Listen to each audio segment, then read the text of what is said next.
We're in. Good morning. So I am excited about today's topic. Don't forget to use the microphone. We're talking today about like the different resurrection theories that people sometimes believe or say they believe.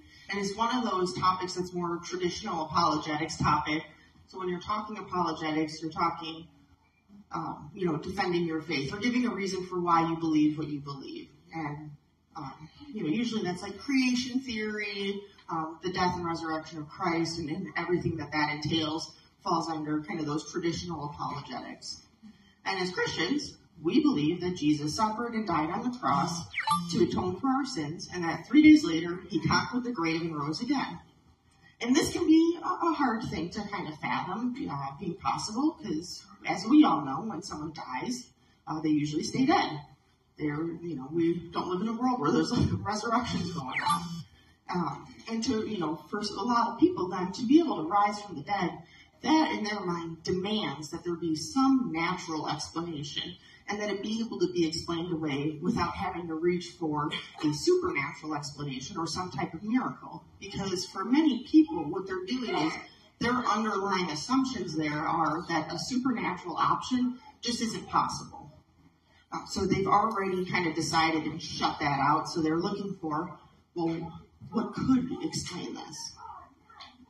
But for us, the God that did this and could snap the entire universe into existence, bringing somebody back from the dead is going to be pretty easy for him to do.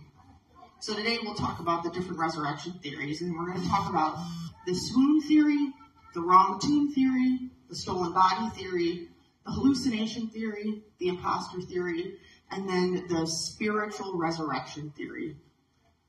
So the swoon theory is one that gets a lot of airtime when you're talking about the different resurrection theories, and it was popularized by German rationalist Karl Venturini, and it's the belief that Jesus didn't really die at his crucifixion, but he became unconscious, was laid in the tomb, and then later resuscitated. There's a couple of reasons why this is just not going to pan out. When you tease this out all the way through, it doesn't work. And that's Pilate was able to secure enough evidence that Jesus was dead. And if Jesus merely fainted and then resuscitated, he'd be in need of immediate medical attention. So the first point as to why we know Jesus died that day is Mark 15, 44 through 45, describes an exchange between Pilate and the Roman officer. Joseph of Arimathea has come to Pilate, and he's asked for Jesus' body so that it could be buried.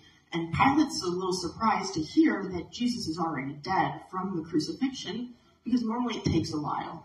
So Jesus has only been, at this point they say Jesus has only been on the cross for a few hours, and, he's already gone. So Pilate calls for the Roman officer and asks if it's true that Jesus is dead, and the Roman officer confirms it. This Roman officer, he would have known whether Jesus was dead or not. He would have overseen many crucifixions and would be able to say, nope, he's gone. Like, there's no two ways about it. John 19, 31 through 35 also tells us that in advance of the Sabbath, the Jewish leaders didn't want the bodies that were being crucified at that time hanging invisible. So they wanted the 3 men who were being crucified that day to die quickly, so that the bodies could be taken down in advance of the Sabbath. And this was a particularly important Sabbath because it's the one leading into Passover. So they wanted everything. You've got all of these visitors coming into Jerusalem. We want everything to look really nice. Like, we've got company. We don't want these 3 guys that we had crucified sitting up there.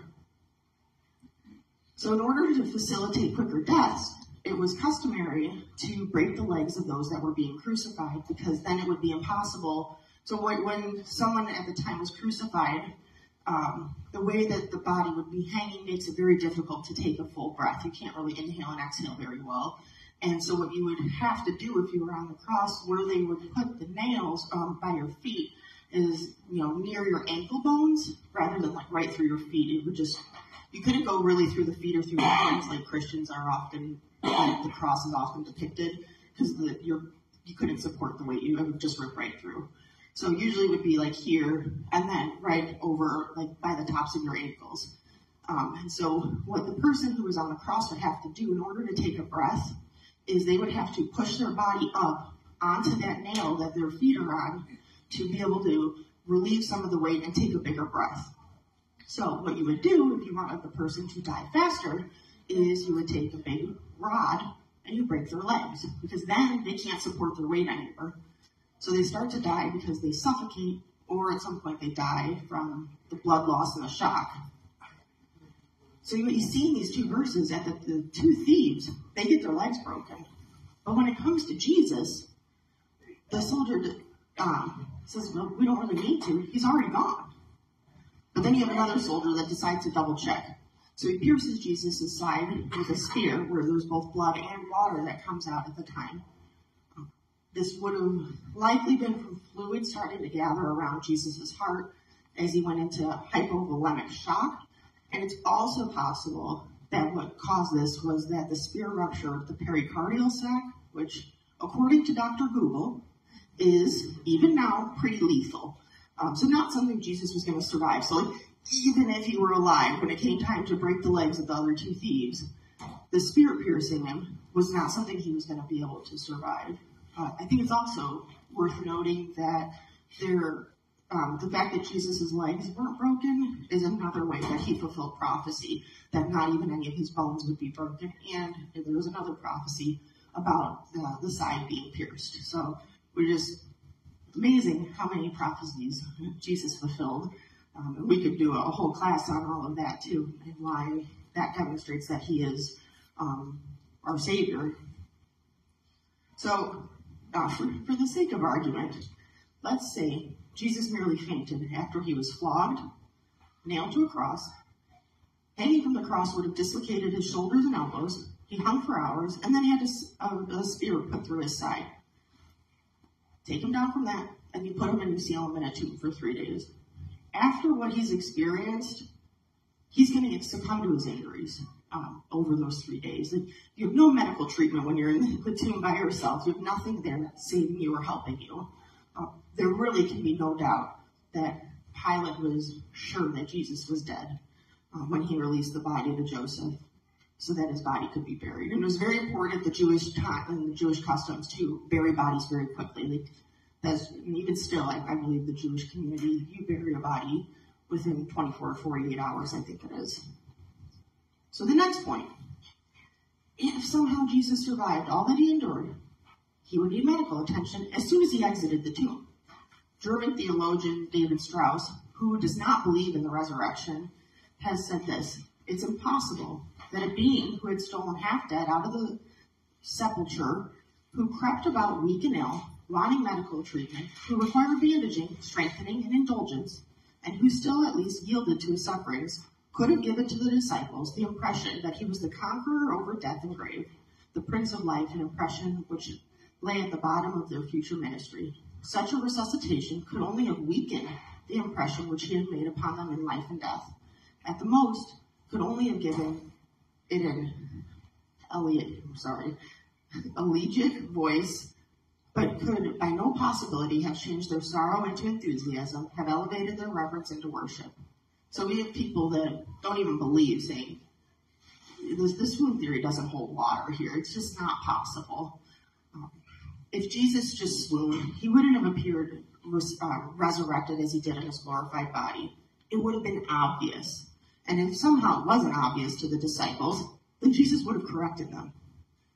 Had Jesus just swooned and not corrected the disciples for believing that he'd been resurrected, then he knowingly led them to falsely believing that he'd been resurrected, and then they died for a false belief. I mean, the bodily resurrection of Christ is one of the key beliefs in Christianity. So if he had only just resuscitated after everything he endured and didn't correct the disciples, then that belief has led almost all of the disciples to the death of martyrs.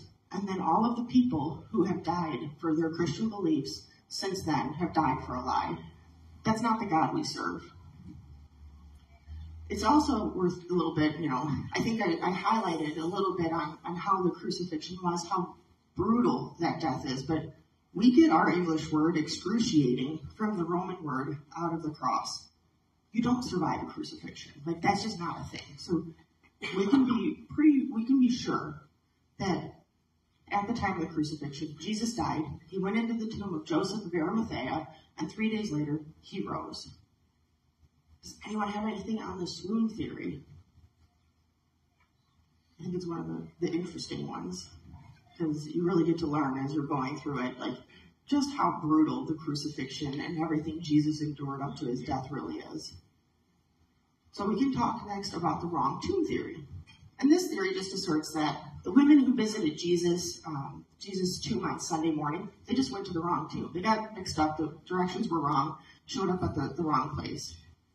And this one's easily debunked. Jesus was buried in a private tomb, and the women saw him being placed in the tomb by Joseph and Nicodemus. The Romans also knew where the tomb was, and they placed guards there, so once the story of the empty tomb began to take shape, it's something that could have easily been disproven by pointing people to the right tomb. But nobody pointed them to a different tomb. They weren't like, hey, sorry, Mary, you got it wrong. He was 3 tombs over. That didn't happen. If the women went to the wrong tomb, the disciples also would have figured it out when they ran to the tomb to see for themselves. We also know that from Luke and John's accounts that grave clothes were found in the tomb. And it wouldn't have been customary to have grave clothes in a tomb unless there's also a body there. Sometimes people will say, oh, it wasn't the wrong tomb, but the body was moved. And this runs completely contrary to Jewish custom at the time.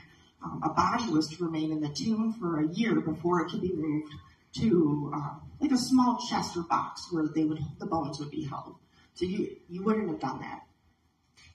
Next, we can talk the stolen body theory. These kind of all go hand in hand with each other. The theory says that while the Roman guards who were keeping watch over the tomb were sleeping, the disciples or somebody, some people say the women snuck in, but the disciples snuck in and stole Jesus' body. And we've got some big issues with this one. It's a hoax that requires way too many people cooperating and being involved to keep the secret. Has anyone ever tried to throw like a surprise party? Yeah, if you're not keeping it into a real tight-knit group, that's getting out, and people are going to find out, oh, there's a surprise party for so-and-so going on. And it would have meant death for the Roman guards for being caught sleeping on duty. And there's no motive for the disciples or anyone involved with Jesus in doing this. So the first issue we just talked about, it's too much for people to keep track of. You can't trust that many people to keep that lie together for how many years? It's not going to happen. We also know that from Matthew's account that the Jewish leaders were worried about Jesus' claim that he'd rise again. So they ensured that the tomb was secured and asked Pilate to place guards at the tomb. And at the time, so they put a Roman seal on the tomb as well. So at the time, breaking a Roman seal like that was a crime punishable by death. So anyone that went and tried to roll the stone away and broke that seal, you're facing a death penalty. Matthew also tells us that the religious leaders paid off some guards to say that the body had been stolen while the guards slept. But an issue you have here is that for those guards, had they really been sleeping on the job and a body got stolen, that's a crime for the guards, punishable by death. They're not going to risk being put to death over that. It's also unlikely that they'd be sleeping soundly enough for the body to be stolen. The tomb, the stone is huge. Like, they're going to wake up and see these, disciples trying to push the tomb or the stone away so they could get in. So they would have woken up. And for the disciples, there's no motive for them to steal the body. You need to remember that when we think of the disciples, a lot of times we're thinking of them as the apostles, as they're going and they're preaching the good news and they are warriors. But the disciples at this time were scared. They're in hiding. Some have even fled town because they're terrified of what's happened. So, because they thought Jesus was going to be a different kind of king than he is. When they thought he was going to come in and liberate them from the Romans. And turns out he's a different kind of king, and the disciples just weren't aware of that yet. So we've got these scared disciples. That's not what's going to, they were trying to figure out how do we kind of downplay some of what's happening here over the past few days. It's not until they actually see the resurrected Christ that they become the lions that we know them to be now. And if you even look just at Jewish customs at the time, it's very taboo to touch a dead body, and would be especially taboo to remove the grave clothes which were found within the tomb. They also say the grave clothes were folded If the disciples are in there stealing the body and getting the grave clothes off, you're not going to have them, well, just fold this up real nice here and leave that. That wouldn't have happened. It would have been, take everything, or if you got to get the grave clothes off, just hurry up, get them off, and leave them wherever. You do have some people say that they think maybe the women stole the body, and it poses all of the same issues we've just talked about, but adds a little bit of one, because as the women are coming back to finish the burial rituals, they're questioning how they're going to get into the tomb because the stone's so big. So they know they're going to need some help to get the stone moved away. It just won't work. Anyone have anything to add on we've got the wrong tomb and the stolen body? Otherwise, we can talk about the hallucination theory, which I think is just like the silliest of them. It says that all of the people who saw the resurrected Christ were just hallucinating.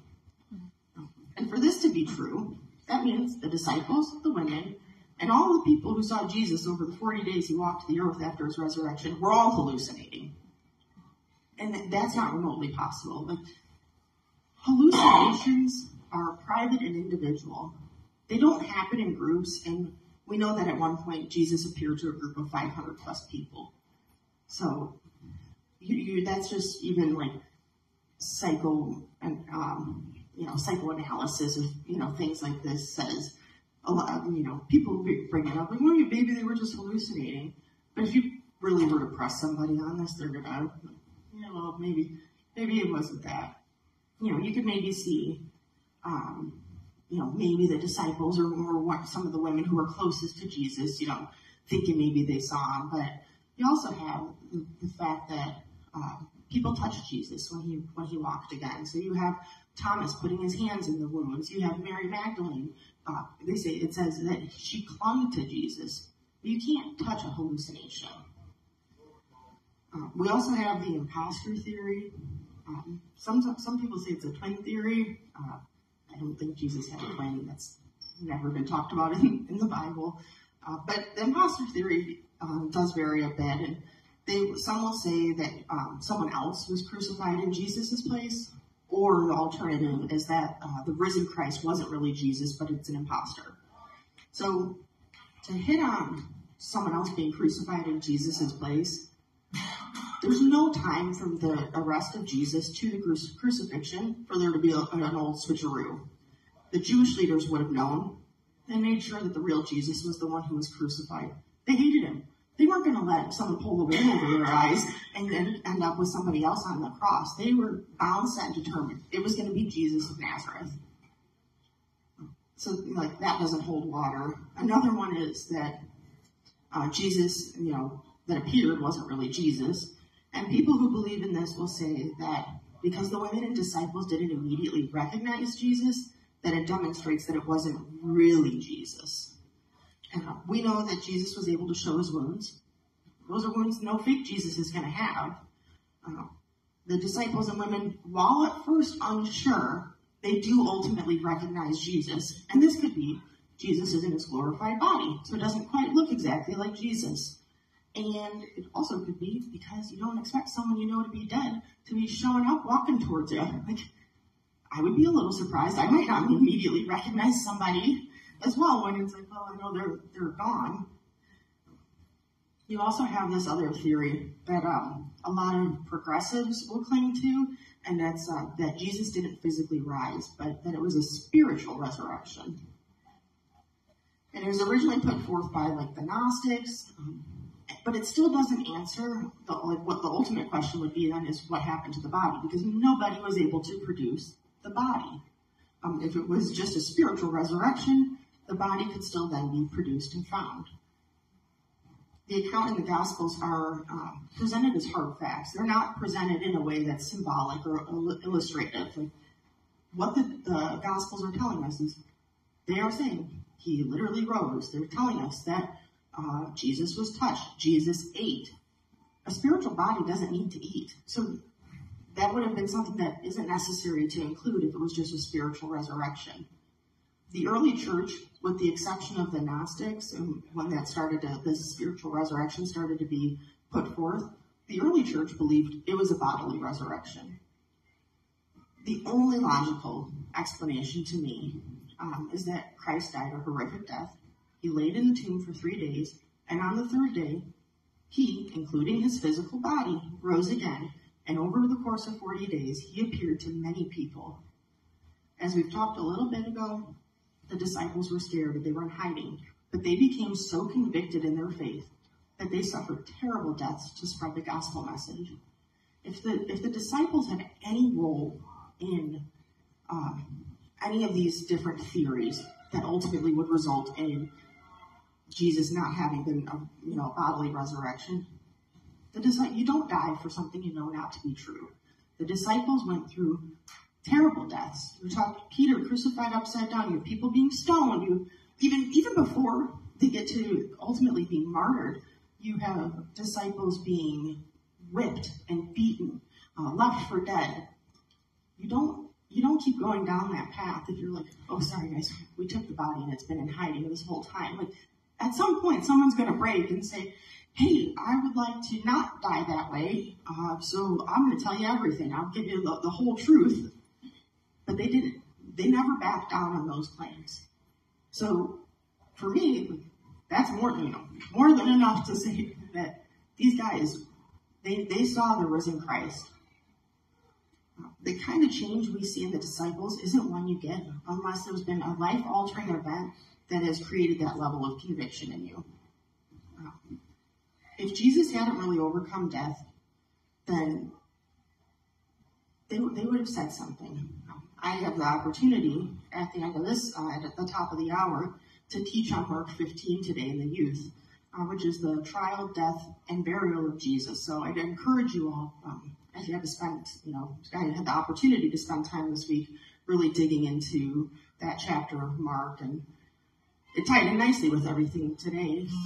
So I do appreciate that consistency there in the preparation. But as we're coming into Passover, or the Holy Week, and Palm Sunday, I would really encourage you all, one of the four Gospels, to read through what it was like from Jesus' triumphant entry on Palm Sunday all the way through into his crucifixion and his resurrection, and think about what that must have been like. You're welcomed into the city, coming on a donkey, which symbolizes peace, and people are waving palm branches for you.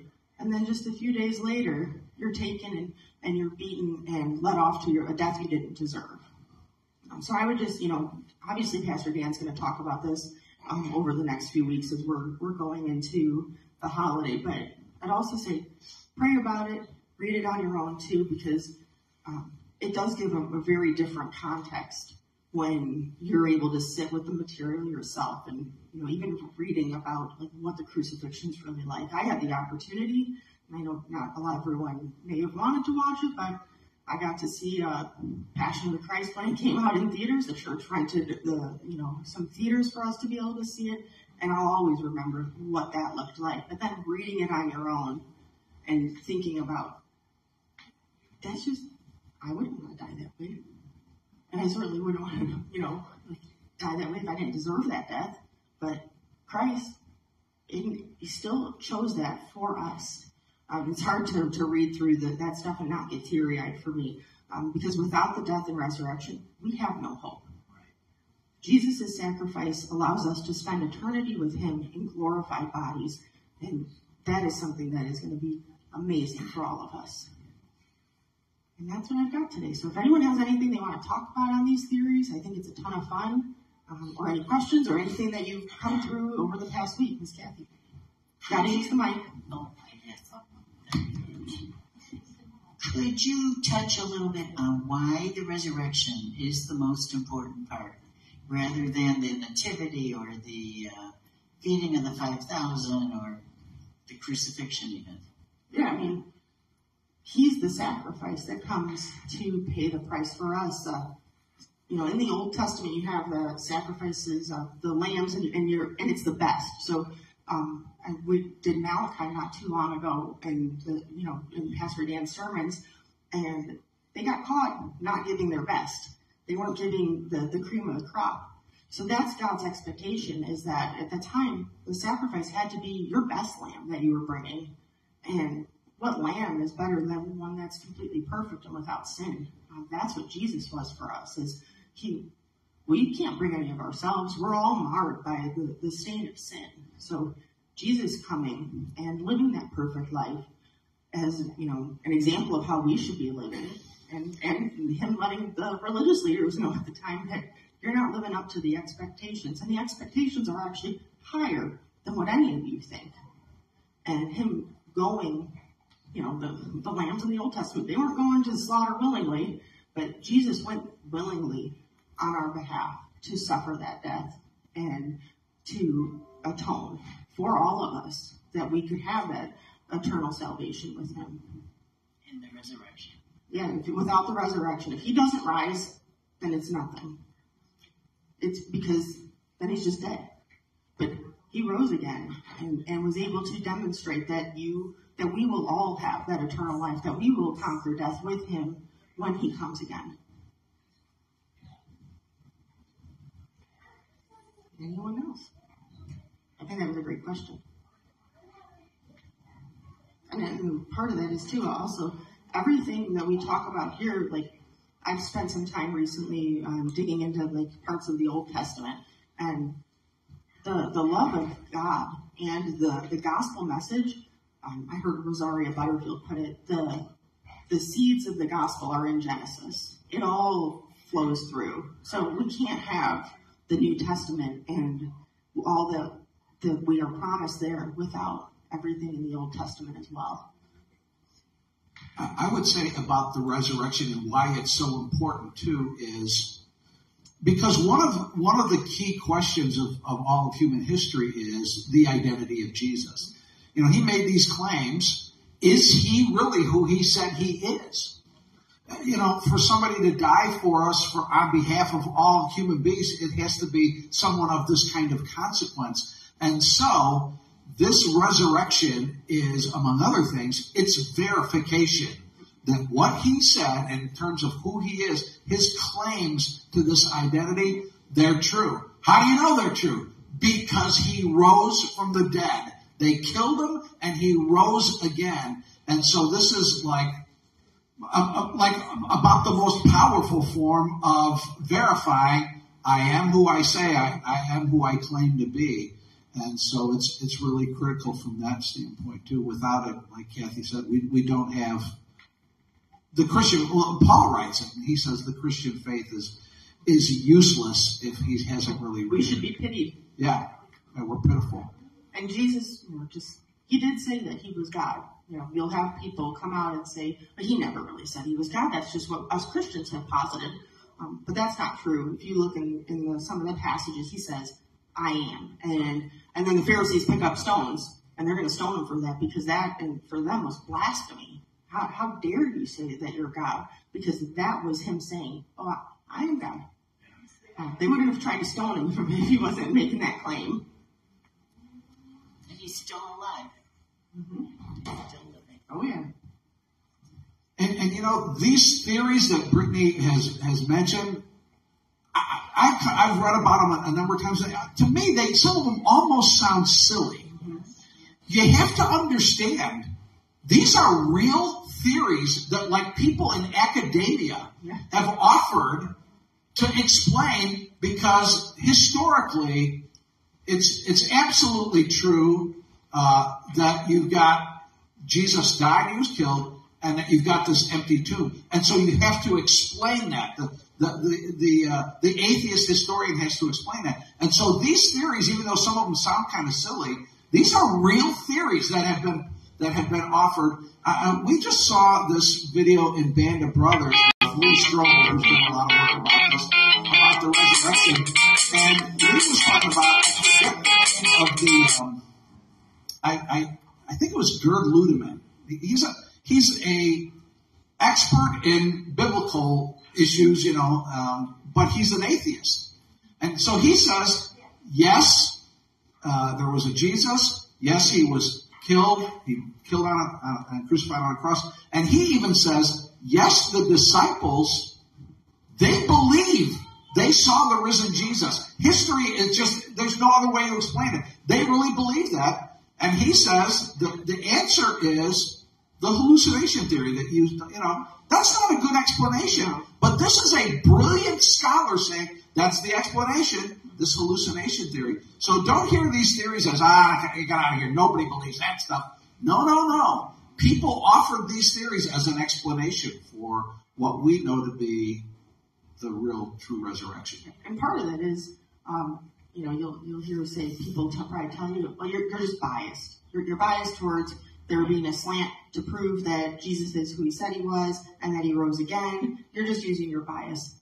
The same goes for them. They're using their bias. Their bias is that they refuse to believe that something supernatural could happen, or they refuse to believe that there is a God who's created everything.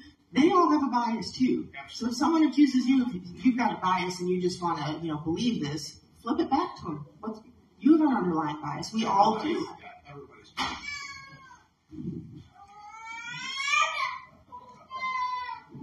See? I know. Well, if no one has anything else, then we can end for the day. And next time, I think. I'll say something. Sure, Ben. I don't even. Oh, no, you need the mic. It's the rules. No exceptions. Just real quick, because you were talking about, read the book, read the story about this. I can't explain how important that is to do that, because we spend so much time praying to God, and one of the things I like, it's one of my favorite things I've always heard, is that's God's time to talk to you. Whenever you open that book, we spend so much time talking to him where we feel like we're just shouting things his way. Slow down a bit, put on some instrumental music, open the Bible, read those stories. He's trying to talk to you. That's all. Yeah. Give him time to answer back.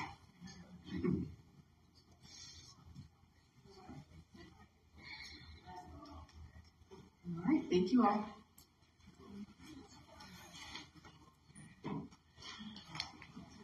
Oh, come on.